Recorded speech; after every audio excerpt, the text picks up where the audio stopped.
Hello friends, तो कैसे हैं आप लोग। तो फ्रेंड्स, मैं जुड़ गया हूं आपके न्यू सेशन के साथ और यहां पर मैं आपके लिए लेकर आया हूं एक क्वेश्चंस जो कि आपके टीआरई में, बीपीएससी में या फिर बिहार एसएससी, बिहार कांस्टेबल के लिए बहुत ही ज़्यादा बेनिफिशियल होने वाला है। तो चलिए भाई, हम लोग अपनी क्लास की शुरुआत कर लेते हैं यहाँ से हमारे पहले क्वेश्चन के साथ। एंड यहाँ पर मैं आपको डिटेल डिस्कशन भी कराऊंगा जो कि आपके लिए बहुत ही ज़्यादा नेसेसरी एंड बेनिफिशियल होने वाला है। तो भाई, इसमें आपको हिस्ट्री, पॉलिटी, ज्योग्राफी सभी के प्रश्न देखने को मिल जाएंगे अभी। एंड हमारा फर्स्ट क्वेश्चन जो आ जाता है वो आ जाता है हमारे किसका, तो पॉलिटी का आ रखा है। तो भारत का संविधान किसके द्वारा ग्रहण किया गया था। तो भारत का संविधान जो ग्रहण किया गया था भाई, वो किसके द्वारा किया गया था। कैबिनेट मिशन के द्वारा या क्रिप्स मिशन के द्वारा या संविधान सभा के द्वारा या कोई नहीं।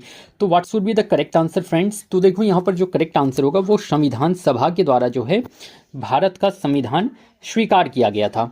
देखो, संविधान सभा का बैठक आप लोगों को याद रख लेना है। तो इसका बैठक आप लोग याद रख लीजिएगा, पहला बैठक।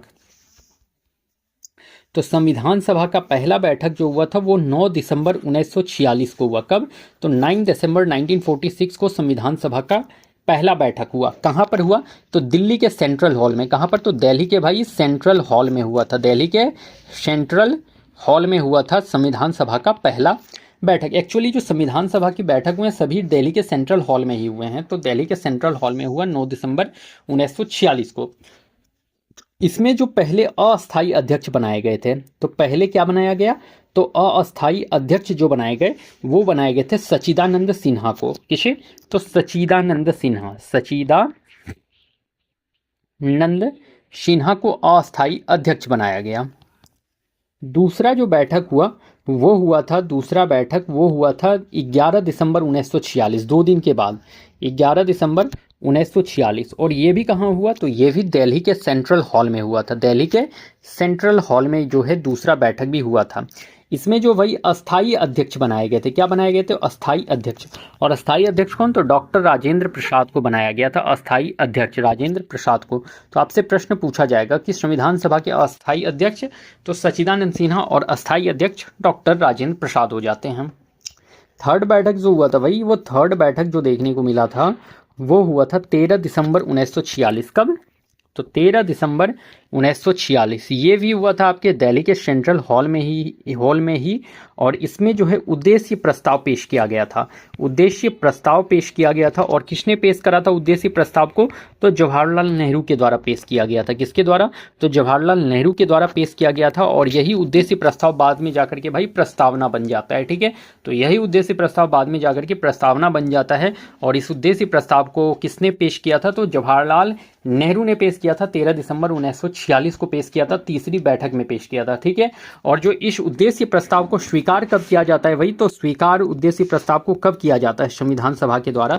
तो याद रख लीजिएगा कि 22 जनवरी 1947 को जो है उद्देश्य प्रस्ताव को स्वीकार कर लिया जाता है संविधान सभा के द्वारा। 22 जनवरी 1947 को उद्देश्य प्रस्ताव को स्वीकार किया जाता है संविधान सभा के द्वारा, याद रख लेना है। नेक्स्ट, संविधान में स्वतंत्रता, समानता और बंधुत्व का विचार कहाँ से लिया गया। तो ये जो विचार वाले प्रश्न होते हैं ये इंपॉर्टेंट हो जाते हैं आपके लिए। तो ये प्रश्न पूछा जाता है, आई होप टीआरई 4 में पूछ ले। तो स्वतंत्रता, समानता और बंधुत्व का विचार कहाँ से लिया गया है, तो ब्रिटेन से, फ्रांस से, अमेरिका से, दक्षिण अफ्रीका से। तो वही याद रख लेना। तो what should be your correct answer, तो friends the correct answer will be France. Okay, तो फ्रांस से जो है ये स्वतंत्रता, समानता और बंधुत्व शब्द लिया गया है। फ्रांस से ये 3 शब्द लिए गए थे, स्वतंत्रता, समानता और बंधुत्व विचार फ्रांस से। अगर आपसे बात करी जाए ब्रिटेन से क्या लिया गया है, तो ब्रिटेन से याद रख लेना संसदीय प्रणाली, संसदीय प्रणाली जो है वो ब्रिटेन से। अगर आपसे पूछ ले एक हरी नागरिकता, एक हरी नागरिकता भी ब्रिटेन से ही लिया गया था। और एक याद रख लेना संसद में 2 सदन, संसद में 2 सदन, ये भी ब्रिटेन से ही लिया गया है मेरे भाई। अमेरिका की बात करी जाए तो अमेरिका से आपका मौलिक अधिकार, मौलिक अधिकार जो है आपके अमेरिका से लिया गया था। मौलिक अधिकार, मौलिक अधिकार कहाँ से, तो अमेरिका से। न्यायिक पूर्वावलोकन, न्यायिक पूर्वावलोकन, न्यायिक पूर्वावलोकन। एक याद रख लीजिएगा राष्ट्रपति और उपराष्ट्रपति का पद, राष्ट्रपति उपराष्ट्रपति का पति का क्या, तो जो पद होता है वो भी यहीं से लिया गया है। महाभियोग अगर बात करी जाए तो महाभियोग भी अमेरिका से ही लिया गया है। दक्षिण अफ्रीका से बात करी जाए तो आप लोग याद रख लीजिएगा, संविधान संशोधन जो है दक्षिण अफ्रीका से लिया गया है। संविधान संशोधन की प्रक्रिया जो है दक्षिण अफ्रीका से ली गई है, संविधान संशोधन की प्रक्रिया। अगर जर्मनी से पूछ ले कि जर्मनी के से क्या चीज़ का विचार लिया गया है, तो जर्मनी से याद रख लेना, आपातकाल इमरजेंसी का जो विचार है वो जर्मनी से लिया गया है। डीपीएसपी कहाँ से भाई, तो आयरलैंड से जो है डीपीएसपी लिया गया है, आयरलैंड से डीपीएसपी लिया गया है, याद रखिएगा। और मौलिक कर्तव्य जो लिया गया है वो रूस से लिया गया है। रसिया से क्या लिया गया है, तो मौलिक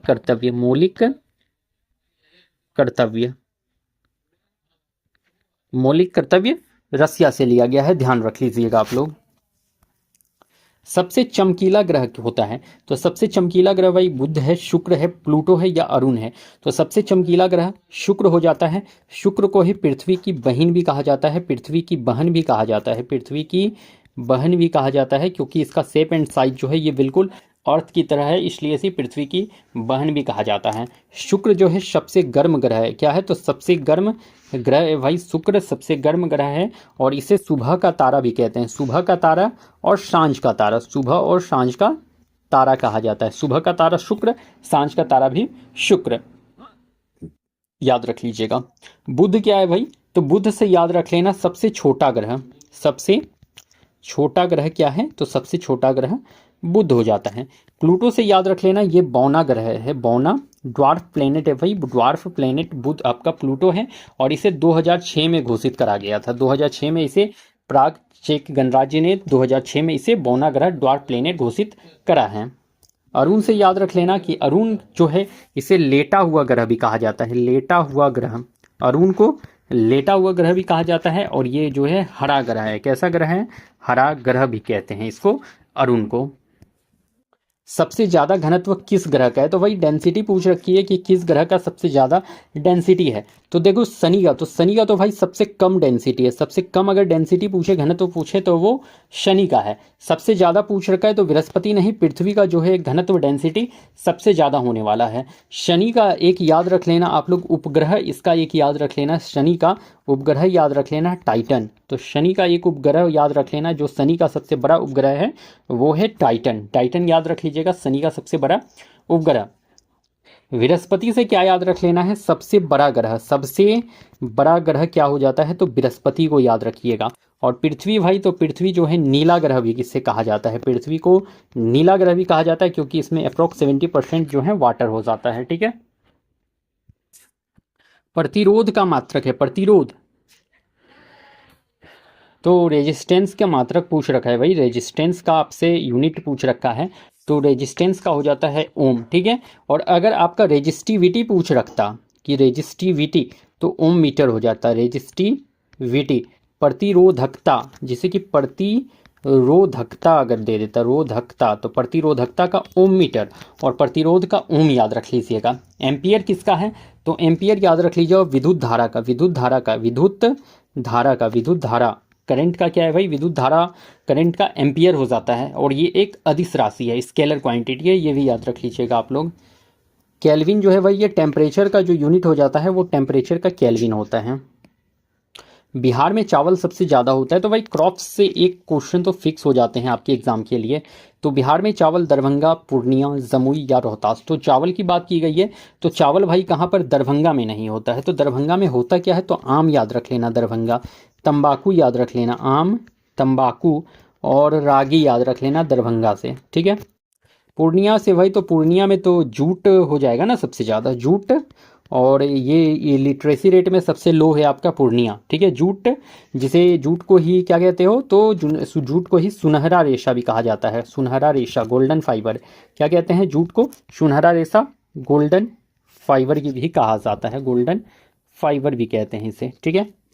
जमुई, तो जमुई तो भाई ये चावल के लिए नहीं, जमुई से याद रख लेना सोना, सोना का सबसे बड़ा खदान अगर निकला था तो वो जमुई में ही।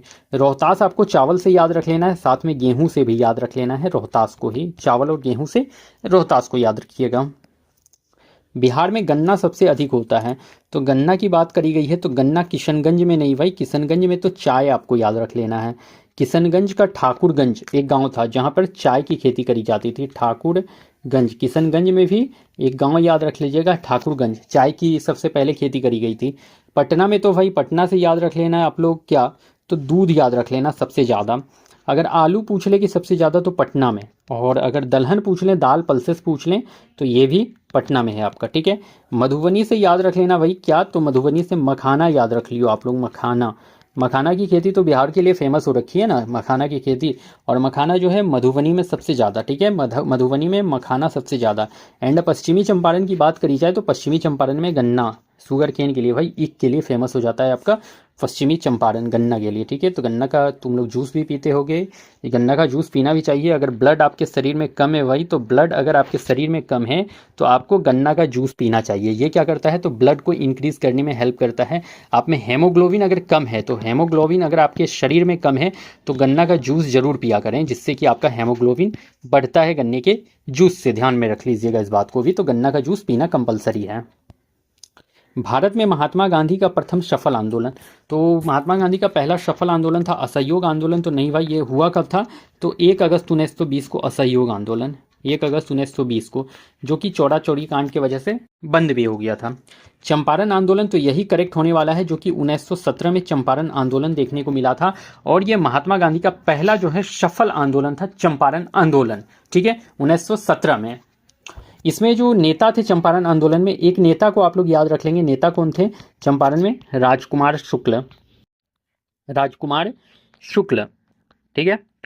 और ये चंपारण आंदोलन जो हुआ था, ये 3 कठिया प्रथा के विरोध में हुआ था, 3 कठिया प्रथा के विरोध में, 3 कठिया प्रथा के विरोध में हुआ था। क्योंकि देखो 3 कट्ठे में से, ठीक है, 3 कट्ठे में से 10 कट्ठे में से 20 कट्ठे में से 3 कट्ठे में क्या करनी पड़ती थी, तो नील की खेती करनी होती थी, ठीक है। इसीलिए जो है राजकुमार शुक्ल ने चंपारण आंदोलन चलाया था, और इन्होंने जो है 1916 के लखनऊ अधिवेशन में जाकर के महात्मा गांधी को चंपारण आने का न्योता दिया था। तो 1916 के लखनऊ अधिवेशन, 1916 के लखनऊ अधिवेशन में जो है राजकुमार शुक्ल गए थे, और इन्होंने इन्वाइट किसे किया, तो गांधी जी को इन्वाइट किया था इन्होंने, और गांधी जी इनके ही कहने पर चंपारण भी आए थे। कब, तो 15 अप्रैल 1917 को जो है चंपारण आए थे गांधी जी, आपके राजकुमार शुक्ल के कहने पर, और उन्होंने वहां जाकर के चंपारण की समस्या का समाधान कराया था, ठीक है, ध्यान में रख लीजिएगा। आपसे एक प्रश्न पूछा जाता है चंपारण एग्रीगेरियन कमेटी के बारे में, चंपारण एग्रीगेरियन कमेटी के बारे में। तो चंपारण एग्रीगेरियन कमेटी की स्थापना कब की गई, तो मार्च 1918 में किया गया था इसका स्थापना, और ये चंपारण का आंदोलन से रिलेटेड ही एक कमेटी बनाई गई थी, जो चंपारण आंदोलन के बारे में इसमें डिस्कस करा गया था। तो मार्च 1918 में जो है चंपारण एग्रीगेरियन कमेटी का स्थापना हुआ था, और इसमें जो अध्यक्ष जो बने थे वो MG सलाई बने थे, MG सलाई बने थे, जिसके एक मेंबर जो है महात्मा गांधी भी थे, याद रख लीजिएगा आप लोग। अखिल भारतीय किसान सभा की पहली बैठक कब हुई, 5 अगस्त 1936 नहीं, 11 अप्रैल 1936 में अखिल भारतीय किसान सभा की पहली बैठक हुई। कहाँ पर, तो लखनऊ में, याद रखिएगा लखनऊ में, ठीक है। इसके अध्यक्ष कौन थे, अध्यक्ष या संस्थापक, तो स्वामी सहजानंद, अध्यक्ष या संस्थापक कौन थे, तो स्वामी सहजानंद से इसके अध्यक्ष या संस्थापक। अगर आपसे सचिव पूछ ले तो सचिव MG रंगा को याद रख लेना है, सचिव MG रंगा को याद रख लेना है, ठीक है। स्वामी सहजानंद से एक पत्रिका भी जरूर याद रखेंगे आप लोग, हुंकार को, हुंकार पत्रिका स्वामी सहजानंद सरस्वती की पत्रिका है। क्रम में व्यवस्थित करें, तो वही आपको अरेंज करना है, यहाँ पर आपको क्रम में अरेंज करना है, तो अरेंज कर दो। कैसे करोगे अरेंज, कर दो अभी फटाफट से अरेंज आप लोग। तो खेरा सत्याग्रह, तो भाई खेरा सत्याग्रह कब हो रखा था बता दो आप लोग। तो खेरा सत्याग्रह जो हुआ था वो कब हुआ था, किसी को पता है खेरा सत्याग्रह कब हुआ था, तो खेरा सत्याग्रह हुआ था मार्च 1918 में। ये महात्मा गांधी का एक आंदोलन था, मार्च 1918 में खेरा सत्याग्रह। अहमदाबाद मिल मजदूर की बात की जाए तो ये कब हुआ था, तो फरवरी 1918 में अहमदाबाद मिल मजदूर। चंपारण, तो चंपारण 1917 का ये एक आंदोलन था भाई, और बारदोली तो है 4 फरवरी 1928 का, 4 फेब 1928 का। तो अब अरेंज कर दीजिए, तो सबसे पहले क्या आएगा, सी, सबसे पहले सी, उसके बाद क्या आएगा, तो चंपारण सबसे पहले आ गया, उसके बाद अहमदाबाद मिल मजदूर फरवरी 1918, तब खेरा सत्याग्रह मार्च 1918, तब बारदोली सत्याग्रह। तो CBAD कहाँ पर है CBAD? तो option number 1 is correct. Okay, option number 1 is correct. Samajwadi, धर्मनिरपेक्ष एवं अखंडता शब्द किस संविधान संशोधन के तहत जोड़ा गया? 44वां संविधान संशोधन तो भाई आपके संपत्ति के अधिकार से जुड़ा हुआ है, संपत्ति के अधिकार से जुड़ा हुआ है 44वां संविधान संशोधन, संपत्ति के अधिकार से। 42वां संविधान संशोधन से जो भाई 1976 में हुआ था, इसके तहत ही समाजवादी, धर्मनिरपेक्ष और अखंडता शब्द जोड़ा गया था आपके संविधान में। ठीक है, तो 3 शब्द समाजवादी, धर्मनिरपेक्ष और अखंडता शब्द जोड़ा गया था। इसी के तहत ही 42वां संविधान संशोधन के तहत ही 10 मौलिक कर्तव्य जोड़े गए थे आपके संविधान में। 10 मौलिक कर्तव्य जोड़े गए थे। भारत और चीन के बीच कौन सी सीमा रेखा है? तो भारत और चीन के बीच रेड क्लिफ नहीं, रेड क्लिफ तो ये इंडिया और पाकिस्तान के बीच में है, भारत और पाकिस्तान के बीच में है रेड क्लिफ सीमा रेखा। ठीक है, मैकमोहन रेखा जो है ये भारत और चीन के बीच में है भाई। और डुरंड रेखा की बात करी जाए तो ये पाकिस्तान और अफगानिस्तान के बीच में है, पाकिस्तान और अफगानिस्तान के बीच में है, अफगानिस्तान के बीच में है डुरंड रेखा। 8 डिग्री चैनल जो है मालदीव और मिनिकॉय के बीच में है, मालदीव्स और मिनिकॉय के बीच, मिनिकॉय आइलैंड के बीच में जो है, मिनिकॉय आइलैंड के बीच में 8 डिग्री चैनल है। किस देश की भारत के साथ सबसे अधिक लंबी सीमा है? तो किस देश का सबसे अधिक लंबी सीमा है भारत के साथ? तो याद रख लीजिएगा, भूटान के साथ नहीं, अफगानिस्तान के साथ भी नहीं, इसके साथ तो सबसे छोटा सीमा शेयर करता है भारत, सबसे छोटा।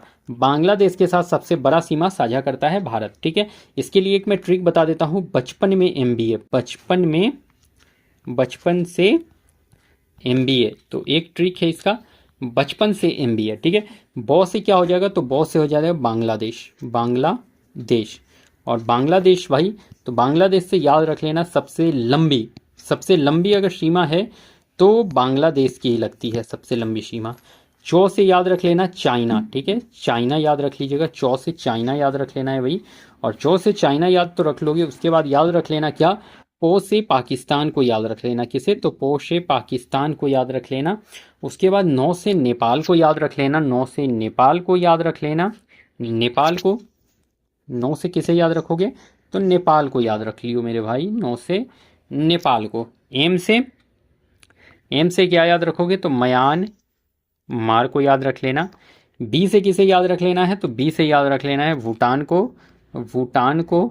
और ए से अफगानिस्तान को। ठीक है, तो इतने पॉइंट्स को आप लोग याद जरूर रख लीजिएगा। सबसे लंबी जो है बांग्लादेश शेयर करती है, सबसे छोटी अफगानिस्तान करती है मेरे भाई। हिमाद्री के पूर्वी छोर में स्थित है, तो हिमाद्री के पूर्वी छोर में पूर्वी हिमालय ही स्थित है, देखो हिमाद्री का जो है एक और नाम है वही, तो जिसे महान हिमालय भी कहा जाता है, हिमाद्री को ही महान हिमालय ही कहा जाता है। ठीक है, और इसमें जो ग्लेशियर है उनके नाम भी याद रख लीजिएगा, मीलम, जेमू और गंगोत्री ग्लेशियर हैं इसमें हिमाद्री में, मीलम, जेमू और गंगोत्री ग्लेशियर है हिमाद्री में। ठीक है, हिमाद्री मतलब महान हिमालय में। ठीक है, तो इसको जरूर याद रख लीजिएगा। जोजिला दर्रा स्थित है, तो जोजिला लद्दाख में नहीं है, जोजिला लद्दाख में नहीं है भाई, लद्दाख में तो बुर्जिला है, बुर्जिला जो बुर्जिला पास है एक, या बुर्जिल पास जिसे कहते हो, वो लद्दाख में है। ठीक है, हिमाचल प्रदेश में तो है आपका शीपकिला दर्रा कहाँ पर है? तो हिमाचल प्रदेश में। सिक्किम में क्या है? तो नाथुला पास जो है, नाथुला दर्रा किस में है? तो सिक्किम में है नाथुला। ठीक है, जम्मू कश्मीर में है आपका जोजिला दर्रा, जम्मू कश्मीर में, याद रखना है। वायुमंडल की आर्द्रता मापी जाती है, तो वायुमंडल की आर्द्रता किससे मापते हैं? हाइड्रोमीटर। तो हाइड्रोमीटर से नहीं भाई, इससे तो सापेक्ष घनत्व मापा जाता है ना, सापेक्षिक घनत्व या सापेक्ष घनत्व जो है ये हाइड्रोमीटर से। वायुमंडल की आर्द्रता पूछ रखा है तो हाइग्रोमीटर से।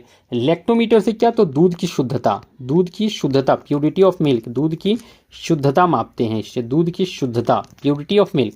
एंड पायरोमीटर से भाई उच्च तापमान को, ठीक है, तो हाई टेम्परेचर को मापने में यूज करा जाता है, उच्च तापमान को। ठीक है, तो उच्च तापमान को इसमें यूज करा जाता है। निम्न में कौन सदिश राशि नहीं है?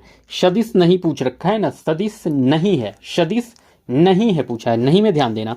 तो ऊर्जा, आवेग, वेग या बल, तो भाई यहाँ पर तो ऊर्जा जो है आपका सदिश राशि नहीं है। अब मैं सारी यहाँ पर सदिश राशि को आपको बता देता हूँ एक ट्रिक से। सदिश के लिए एक ट्रिक याद रख लेना आप लोग, आवे बल विना भात से, आवे बल विना भात से, ये है आपके सदिश राशि के लिए ट्रिक। तो ओ से आप लोग क्या याद रख लेंगे, आवेग, ओ से आवेग, वे से वेग याद रख लेंगे, आवेग वेग। बो से क्या याद रखोगे, तो बल से याद रख लेना, बल ही। विना से क्या याद रख लोगे भाई, तो विना से याद रख लेना विस्थापन को, विस्थापन डिस्प्लेसमेंट को, ठीक है।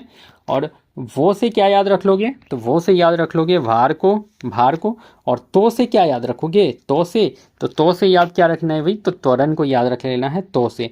और से क्या याद रख लेगा, तो संवेग याद रख लेना है तुम लोगों को, ठीक है। तो संवेग, तो ये सभी आवे बल विना भात से, ये सभी सदिश राशि के लिए ट्रिक हो जाते हैं। इस ट्रिक को याद कर लीजिएगा, सेट कर लीजिएगा दिमाग में।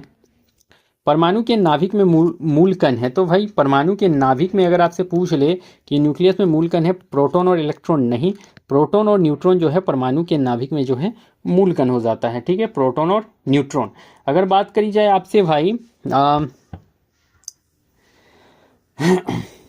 आपसे अगर पूछ ले, एक प्रश्न याद आ रहा है मुझे कि इलेक्ट्रॉन की खोज किसने करी है, इलेक्ट्रॉन की खोज किसने की है, तो बताओ तो इलेक्ट्रॉन की खोज। तो याद रख लिया जे थॉमसन ने, जे थॉमसन ने इलेक्ट्रॉन की खोज करी। और इलेक्ट्रॉन कैसा चार्ज है, तो नेगेटिव चार्ज है, ठीक है। अगर आपसे पूछ ले कि प्रोटॉन की खोज किसने करी है, प्रोटॉन, प्रोटॉन की खोज किसने की, तो गोल्डस्टीन याद रख लीजिएगा, गोल्डस्टीन ने जो है प्रोटॉन की खोज करी है। कैसा चार्ज है, तो पॉजिटिव चार्ज है, ठीक है। नेक्स्ट याद क्या रखना है आपको कि न्यूट्रॉन की खोज किसने करी है, न्यूट्रॉन की खोज किसने करी है, तो याद रख लीजिएगा क्या, तो न्यूट्रॉन का खोज किसने करा है भाई, तो चैडविक ने कर रखा था, चैडविक, चैडविक ने। और ये कैसा चार्ज है, तो न्यूट्रल चार्ज है भाई, न्यूट्रल है, न्यूट्रॉन कैसा है, तो न्यूट्रल है। कोशी नदी का उद्गम स्थल है, तो कोशी का गोसाईधाम करेक्ट है, बिल्कुल, गोसाईधाम नेपाल से इसका उद्गम होता है। और ये बिहार में कहाँ से एंट्री मारता है, तो बिहार में ये सुपौल से एंट्री मारता है, बिहार में सुपौल से एंट्री मारता है। बिहार कहाँ से, बिहार में कहाँ से घुसता है, तो याद रख लीजिएगा बिहार में जो है कोसी नदी घुसता है वो सुपौल से घुसता है, सुपौल से, ठीक है। तो बिहार में कोसी नदी कहाँ से, तो सुपौल से घुसता है। और बिहार में जो है गंगा नदी से वो कहाँ पे मिल जाता है, गंगा नदी से, तो गंगा नदी से कहाँ पर मिलता है, तो कुर्सेला कटिहार में मिल जाता है, कुर्सेला कटिहार में जो है कोसी नदी गंगा नदी से मिल जाता है। और बिहार में एंट्री जो मारता है वो सुपौल से मारता है, ध्यान रखिएगा। तो फ्रेंड्स हमारा आज का सेशन यहाँ पर कंप्लीट होता है, मैंने कंप्लीट डिटेल डिस्कशन करा रखा है यहाँ पर, तो सेशन को जरूर ज्वाइन कीजिएगा। तो चलिए फिर मैं मिलता हूँ कल किसी नेक्स्ट वीडियो में, आज के लिए बस इतना ही रहने देता हूँ, तो फिर मिलता हूँ कल, तब तक के लिए आप लोगों को thank you and best of luck.